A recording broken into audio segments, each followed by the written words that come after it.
Hi, Drick Boyd here again.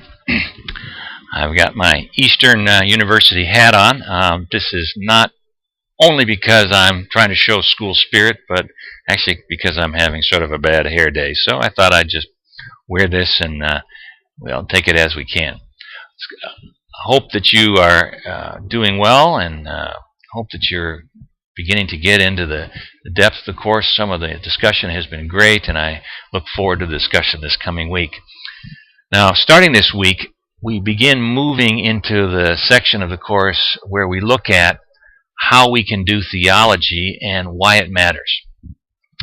Now, for some of you, that word theology may be something of a frightening word, but really it doesn't need to be, because in essence, theology is simply the way we think about and apply our faith in concrete situations.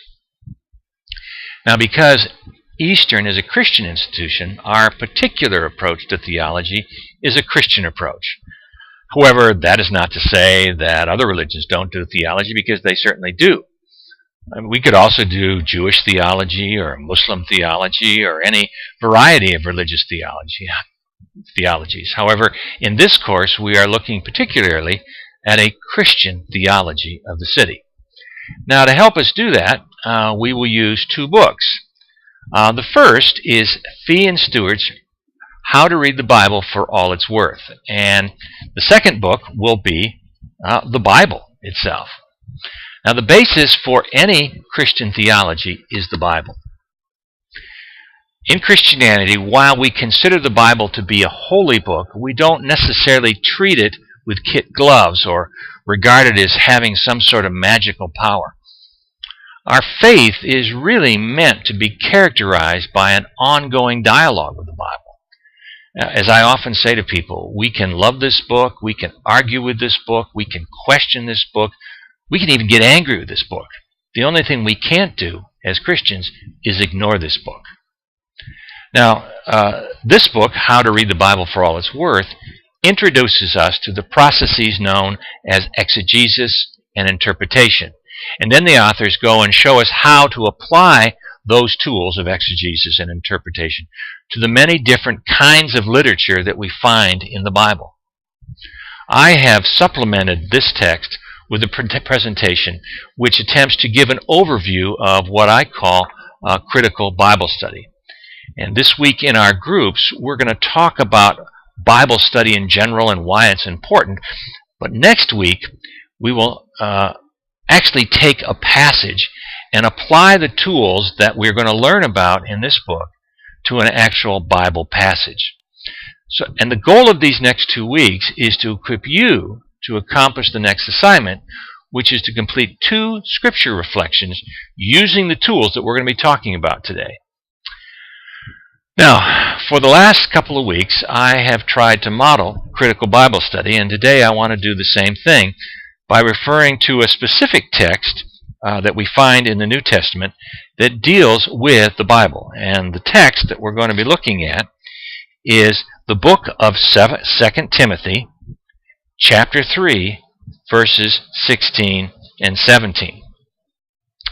And I want to model for you, again, what it is Fee and Stewart talk about when they refer to exegesis and interpretation. So, here goes.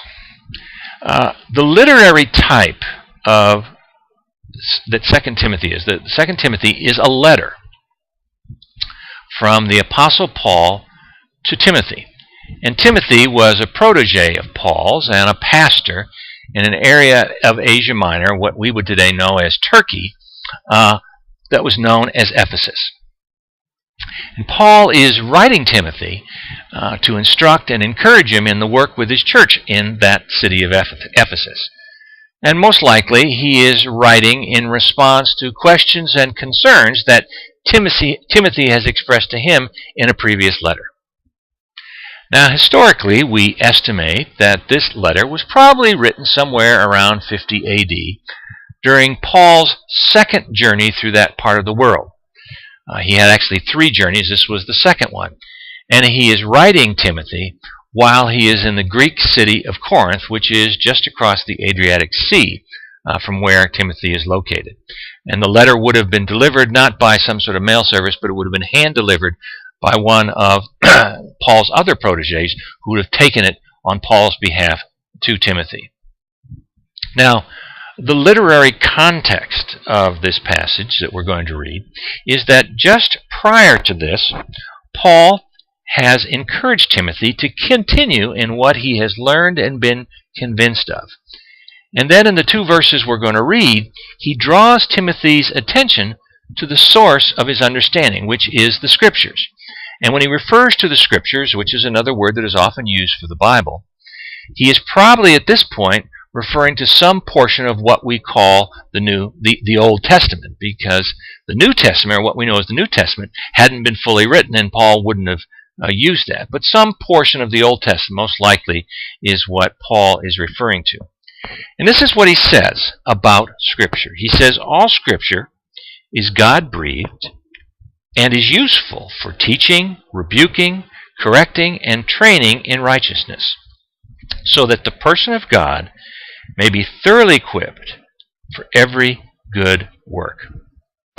Now, there are a couple of words that I want to focus on, and this is what we would refer to as a linguistic analysis, where we look at the meaning of specific words.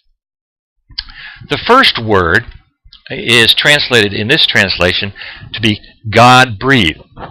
Many translations simply use the word inspired, and the Greek word that would have been translated there means literally to blow into something.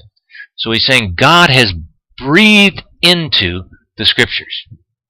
And this is often referred to as inspiration.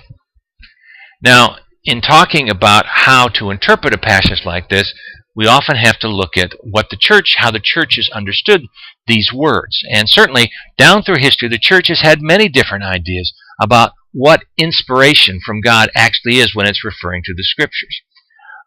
To some people, it meant that God literally dictated the words that we have in the Bible to the writers, actually sort of spoke in their ear. To others, it means that they were somehow prompted by God to sit down and write. Maybe not the actual words, but certainly the ideas. However, the meaning that makes the most sense to me, and I think is most widely accepted today, is that the writers that we have not only in the New Testament, but throughout the Scriptures, were ordinary people who had experiences, profound experiences in their relationship to God as they lived out their faith. And as a result of those experiences, they were moved to write them down so they could share them with others. And in that sense, their faith inspired them. Not to the specific ideas, not certainly the specific words, but that they were moved to share something of their story.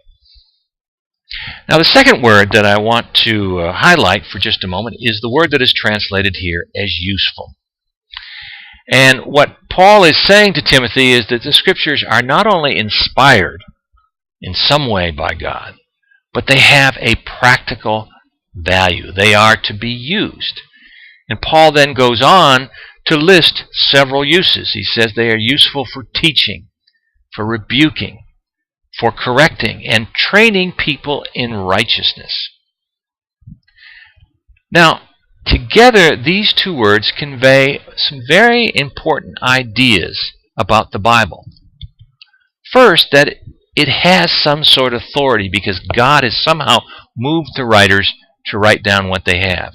And that secondly, it's not just to read them, but we are called in some way to try and put these teachings into practice.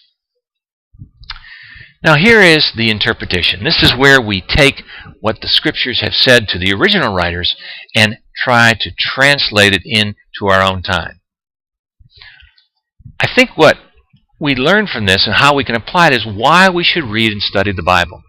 Why do we read and study the Bible? Because we want to get in touch with how God has ordered other people's lives and so can order and direct our lives.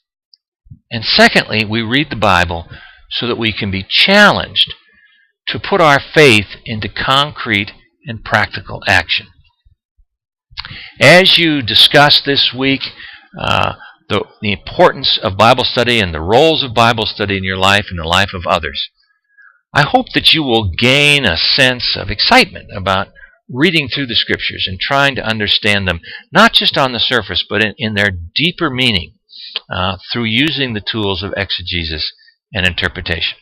I look forward to interacting with you online and continuing to learn with you as we grow together in this course.